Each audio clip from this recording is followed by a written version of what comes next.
We are into session 4.1, which is a fireside chat on the importance of ESG credentials across the PGM value chain. The session will be curated by women in PGM. Gender diversity is paramount in overall development of any sector. PGMs have done this very well in this aspect. To know more about it, may I invite Ms. Zhuoying Jing, Asian Chapter, Events and Outreach, Women in PGM, to chair the session. A round of applause for Ms. Zhuoying. Ms. Zhuoying, yeah, sorry. Joining her on the chat are Ms. Kate Harada, DE&I and Promotion Officer, TANAKA Holding Company Limited, and Ms. Zhenzhen Lu, Director, Global Corporate Marketing, Platinum Guild International. Good afternoon, everyone. My name is Zhuoying Jing. I work for Gerald Group. Last year, I was here to introduce women in PGM. This year, I'm very excited to have my two partners here with me, and Zhenzhen Liu and Kate Harada. Three of us, we serve on Women in PGM Board, Asian Chapter. Thank you. For those who are not familiar with Women in PGM network, we are a network dedicated to supporting women's career in platinum group metal industry. We provide opportunities for discussion, mentorship, and professional growth for women. Our network is led by experienced women from various parts of platinum group metal fields. Women in PGM invites anyone who shares this mission to join our network. Our members work in diverse roles, from supply chain to end users in both industrial and jewelry fields. Our current sponsor includes Anglo-American, Johnson Massey, Gerald Group, Metallics, Oramet, and LPPM. I'd like to thank Albert and SBMC to give us this opportunity for this session time and for all their supports. Today's session is titled The Importance of ESG Credentials Across the PGM Value Chain. Zhenzhen will share insights from a jewelry perspective, and Kate will provide insights from producer's standpoint. Zhenzhen is the Director of Global Corporate Marketing at Platinum Guild International. Zhenzhen has over 15 years of experience in marketing, sales, consulting, and business development across multiple regions. In PGI, she is currently based in Hong Kong and is responsible for global corporate marketing with institutional stakeholders and media, including ESG messages and online information portal. She also oversees global market research and manages PGI publications such as Platinum Jewelry Business Review. Kate Harada is the officer of DE&I Promotion Office at TANAKA Holding Company Limited.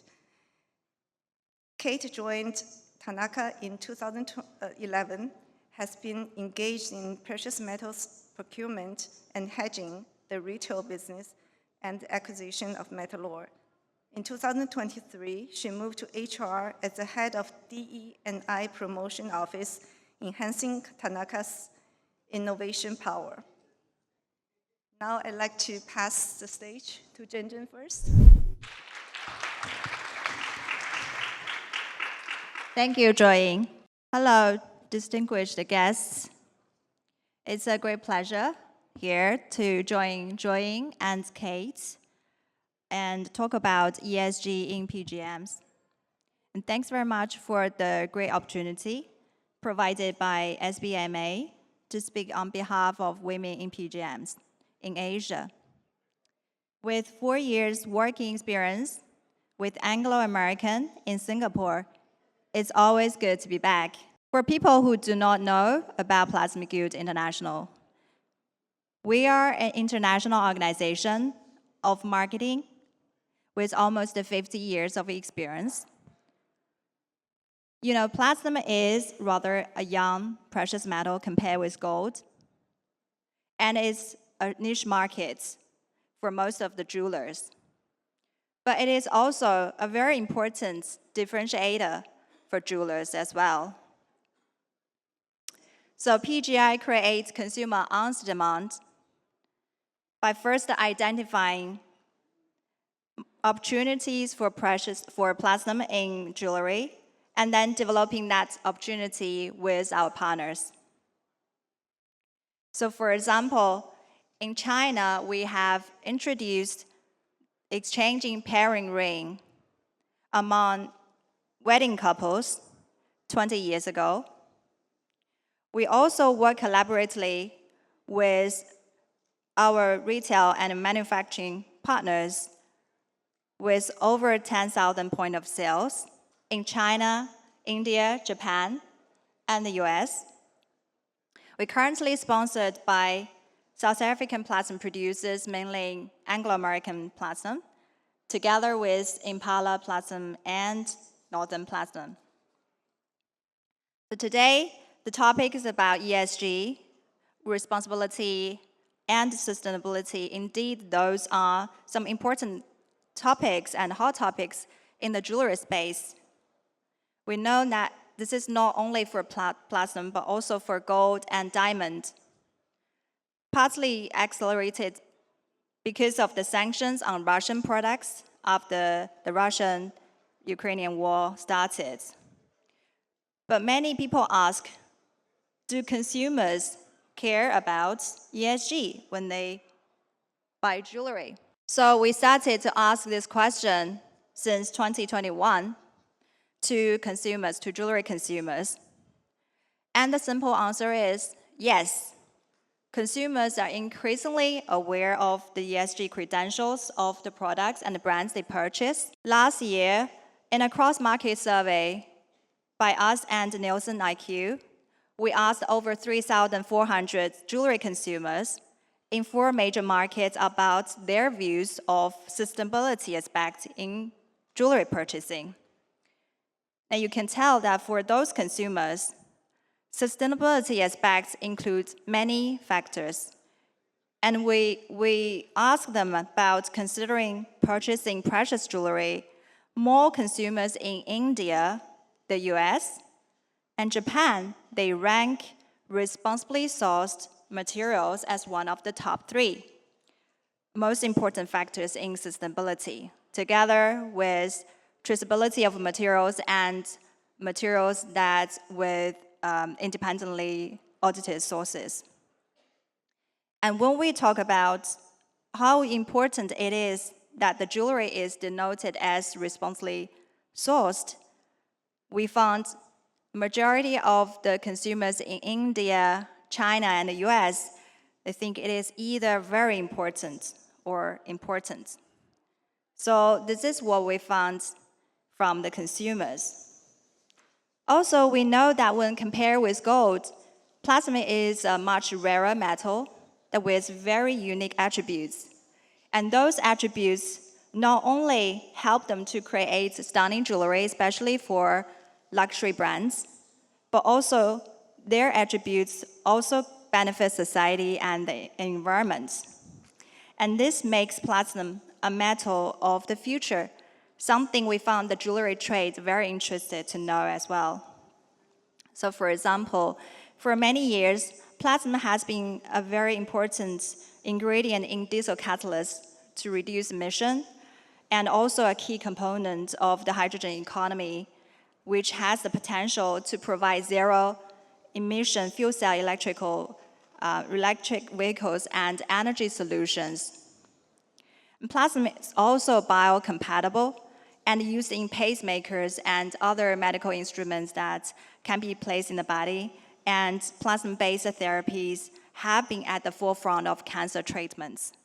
So we have recently launched information portal called Responsible Platinum Jewelry to help the jewelry trade and consumers learn about platinum's benefits to the environment and society.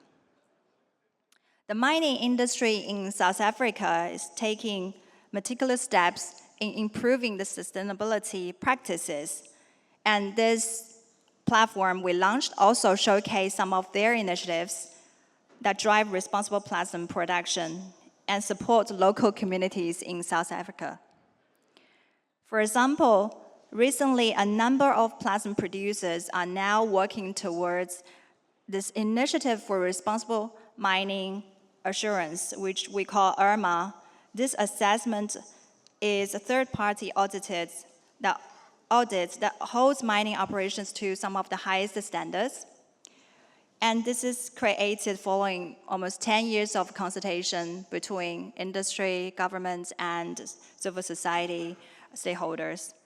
So we hope this can lend further confidence to consumers, jewelry consumers as well.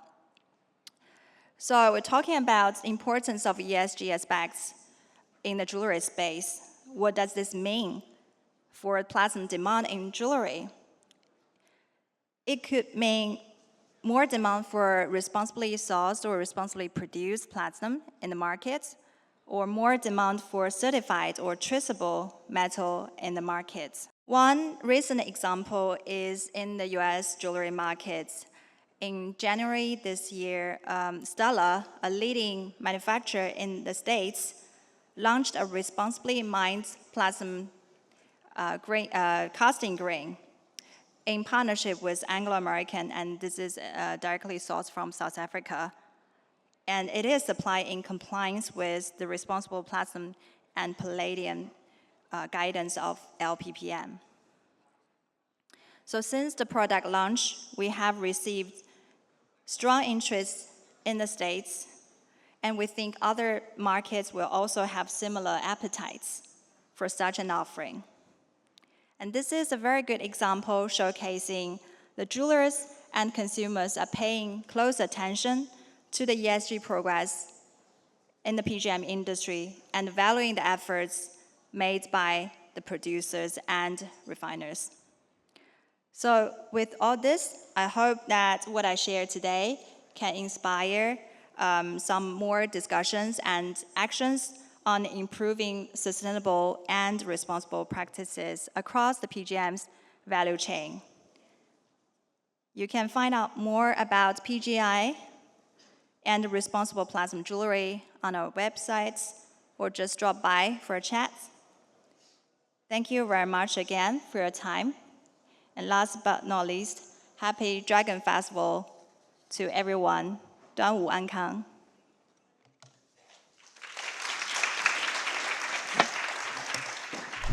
Hello, everyone.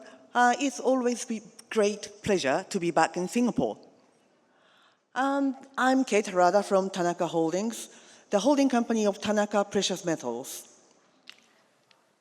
Let me explain a little bit about the TANAKA's ESG challenge.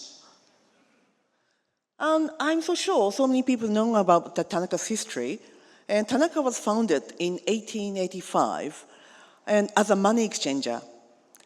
Unlike with the other money exchanger, TANAKA shifted into industrial fabrication, the area, and the first success was the recycling of platinum bulb filament recycling. And since then, TANAKA was started to build up the industrial area. And also, one of the unique figure is that TANAKA, once the gold import was liberalized, TANAKA started gold accumulation plan to the public in 1980. So we have more than 40 years history to open the retail channel to distribution channel to the public. And this is kind of the vague picture of TANAKA's cyclical use of precious metals. It was the fiscal year 2022, and the number is tonnage, for 12 months. And before being asked, I have to mention that that number is in grand total of all metals. And I have to say, we are not going to disclose any breakdown of the metal in total. So as you may see, most of the production material is coming from recycling, internal and external. Of course, some of the source, especially for the PGM, we purchase from the producers directly. But as you mentioned, the ESG challenge the recycle is one of the very important role. And also, we started to launch some of the new product for the industry usage to guarantee that all the material come from recycled. This one is especially for the bonding wire, starting with gold. We put it, the name is series, is a recycled. And then expanding into platinum as well. And also, for innovation purpose, TANAKA is being services that have so many grants to the academic field. The one of the quite famous one, the long-lasting one, is for IPMI TANAKA Award. And also, for domestic academic field, we service for the grant, so almost for over 20 projects. And for year 2023, we gave that award, Umekichi Tanaka Award. Umekichi Tanaka is a founder, and with a 10 million yen grant to Professor Kanaya, Kyushu University. And of course, we cannot forget about carbon neutral things. And also that the Green Transformation GX League has been formed by the Japanese government, along with academic field and the private sectors, to make it a net zero carbon in 2050. And TANAKA joined the league this year. And also, last year, April, we declared that the DEI policy towards into the public, because unfortunately, Japan is a little bit behind for diversify, especially for the number of the female management is extremely low among OECD countries. And surprisingly, whenever I'm in Singapore, I'm so encouraged. So many female attendants at the conference, but hardly find a Japanese female attending a conference. And this diversity, of course, it's not only for the women, for disabled, LGBTQ, and also non-Japanese workforce. So any of the minority could work happily in TANAKA. That's one of the purpose to declare DEI policy named by Frank Tanaka, our current CEO. And also, we are doing a kind of internal education against harassment to provide a psychological security. Because of such kind of, without security, none of the minority could say any of the opinion or anything. And also, we could not forget about human rights. It's a kind of great challenge because we used to say KYC, KYCC, but nowadays we have to pay attention to all the supply chain. I'm kind of surprised that the morning session we all about that human and the supply chain due diligence, supply chain governance is a great surprise, a good surprise for me, because of that especially for the PGM recycling field, so many layers of stakeholder in supply chain, including miners, collectors, fabricators, and the refiner, and end users as well. Of course, we are not living in a happy world, so that means we have to learn, listen, and do the research to make that supply chain clean. And of course, each stakeholder lives in a different legislation and different culture, different history, but we have to keep on the respected, good, healthy communication to make that due diligence healthier and also make our supply chain cleaner. So, hopefully I'm going to learn any kind of things from this occasion, and also we are quite happy to communicate with any of the attendants from the conference to make that platinum supply chain cleaner. Thank you very much.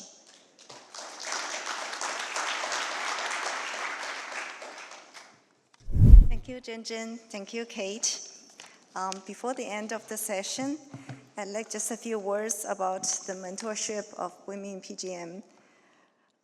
So in January 2023, WIPGMs worked with a company named Moving Ahead to design and implement a cross-company mentorship program within the platinum group metals industry with the aim of providing development opportunities for both female mentees and mentors. There was an overview of last year's program. There was a 9-month program launching in June 2023 and closing in March 2024. There was up to 50 pairs, and the impact, just some statistics about the impact. 35% of the mentees have moved roles or expanded their responsibilities while it's on the program. 65% of the mentees and 32% of the mentors say their partner has sparked ideas to help their organization. 80% of the mentees say their mentor has boosted their confidence. That's conclude our session. Ladies and gentlemen, put your hands together for the lovely ladies who had presented on ESG credentials in PGM value chain.